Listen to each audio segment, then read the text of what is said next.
Bismillahirrahmanirrahim. Assalamualaikum warahmatullahi wabarakatuh.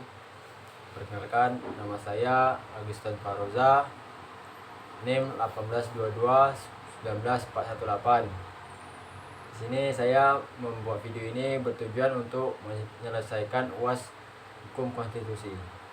Soal yang pertama yaitu jelaskan pengertian konstitusi menurut para ahli. Di sini saya akan mengambil pengertian itu dari salah satu ahli pertama yaitu Dewa Gede Atmaja. Pengertian tentang konstitusi dibedakan menurut definisi dan konseptual menurut Dewa Gede Atmaja. Menurut definisi dapat dikatakan konstitusi adalah himpunan norma atau kaidah konstitusi suatu negara yang menyiratkan bahwa konstitusi merupakan dokumen yang berisi norma atau kaidah-kaidah hukum. Kemudian menurut Kenneth Clinton Ware, konstitusi digunakan dalam dua pengertian. Yang pertama yaitu untuk menggambarkan keseluruhan sistem ketatanegaraan suatu negara.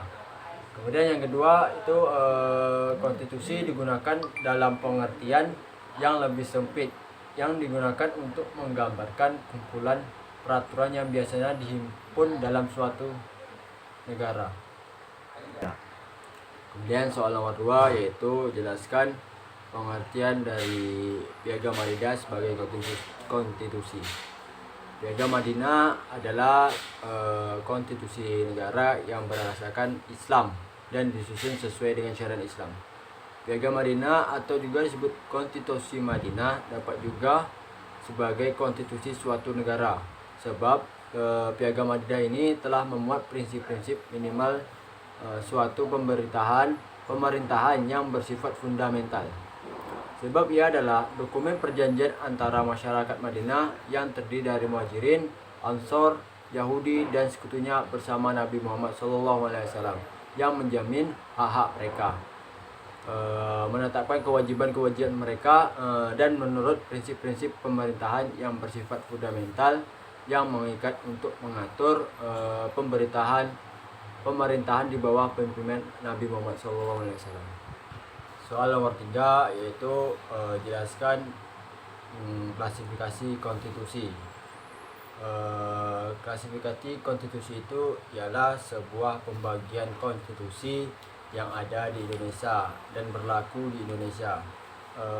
Adapun beberapa klasifikasi konstitusi yang menurut para ahli yang sudah menjadikan satu, yaitu yang pertama klasifikasi konstitusi yang pertama yaitu konstitusi bernaskah dan konstitusi tidak bernaskah. Kemudian yang kedua, konstitusi tertulis dan tidak tertulis. Yang ketiga, konstitusi lentur dan kaku. Keempat itu konstitusi derajat tinggi dan bukan derajat tinggi. Yang kelima yaitu konstitusi serikat dan konstitusi kesatuan. 3. Jelaskan soal nomor 4 yaitu jelaskan bentuk negara. Bentuk negara dibagi menjadi dua. Yang pertama yaitu negara kesatuan dan negara serikat atau federal. Negara kesatuan itu merupakan negara kedaulatan negara yang bersifat tunggal dan di dalamnya tidak terdapat negara bagian. Negara kesatuan ini pun menempatkan pemerintah pusat sebagai otoritas tertinggi. Contoh negara yang memiliki bentuk kesatuan, contohnya di Spanyol, Brunei, Indonesia. Kemudian yang kedua yaitu negara serikat atau federal. Negara ini itu negara yang berasal dari negara bagian, di mana sebagian kedaulatan tersebut diserahkan kepada negara federal, sehingga pada hakikatnya kedaulatan berada pada negara bagian. Contoh negara yang berbentuk serikat seperti Amerika Serikat, India, dan Jerman. Ciri-ciri negara serikat yakni yang pertama mempunyai lebih dari satu kepala negara. Kemudian yang kedua memiliki lebih dari satu konstitusi. Ketiga memiliki lebih dari satu kabinet. Soal yang terakhir yaitu jelaskan menurut pendapat saya mengenai konstitusi yang ada pada saat ini.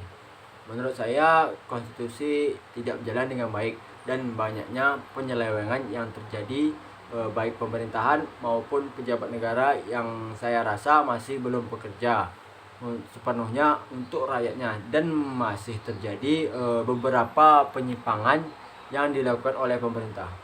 Pada realitasnya, demokrasi hanya menjadi topeng untuk kapitalis yang terjadi. Anehnya, hukum di Indonesia saat ini dan penegak hukum yang sangat memperhatikan bagi rakyat Indonesia. Keserakahan para oknum penegak hukum dengan menjadikan hukum sebagai ladang uang yang dimana hukum yang tajam ke bawah dan dapat dibeli dengan mudahnya. Yang memiliki banyak uang artinya dapat membeli hukum, dan tingginya jabatan pasti akan aman dan bebas walaupun melakukan kesalahan atau perbuatan yang merugikan atau melanggar negara. Sekian dari penjelasan saya mata kuliah hukum konstitusi. Apabila ada kesalahan mohon dimaafkan. Saya akhiri, wabillahi taufiq wal hidayah. Wassalamualaikum warahmatullahi wabarakatuh.